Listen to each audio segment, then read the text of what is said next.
מתוך הבנת התהליך שיוצר את העקמת בעמוד השדרה, אני רוצה להסביר את עקרונות התיקון של המצב על פי גישת שרוט.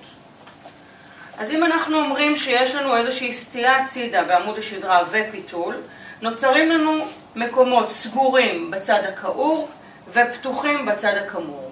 אנחנו רוצים להפעיל כוחות על עמוד השדרה כדי לעצור את התהליך הזה. הכוחות יופעלו על ידי שרירים.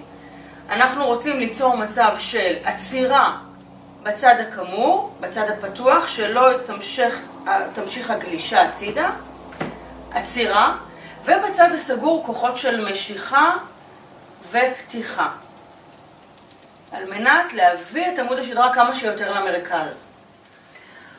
אז אם נסכם איך אנחנו בעצם מפריעים לתהליך העקמת להתהוות בזמן הצמיחה, אם יש לנו קשת ימנית לדוגמה, אנחנו נרצה להפעיל עליה כוחות נגד התהוות הקשת. אז בצד הכמור אנחנו רוצים להפעיל כוח של עצירה או דחיפה. בצד הכעור אנחנו רוצים להפעיל כוח של משיכה לצד הנכון, למרכז, ופתיחה מעלה ומטה, פתיחה של הקשת, וכוחות לאחור. אם אתם זוכרים, אמרנו שבטח הזה בא קדימה, אנחנו רוצים להחזיר את היציבות לעמוד השדרה, לכן אנחנו רוצים להפעיל כוחות לאחור. אז יהיה לנו שמאלה, מעלה ומטה ואחורה. את הכוחות האלה אנחנו מפעילים מתוך בית החזה, מבפנים, החוצה. לפתוח את כל בית החזה בשלושת הכיוונים האלה. מי עושה את זה? השרירים עושים את זה.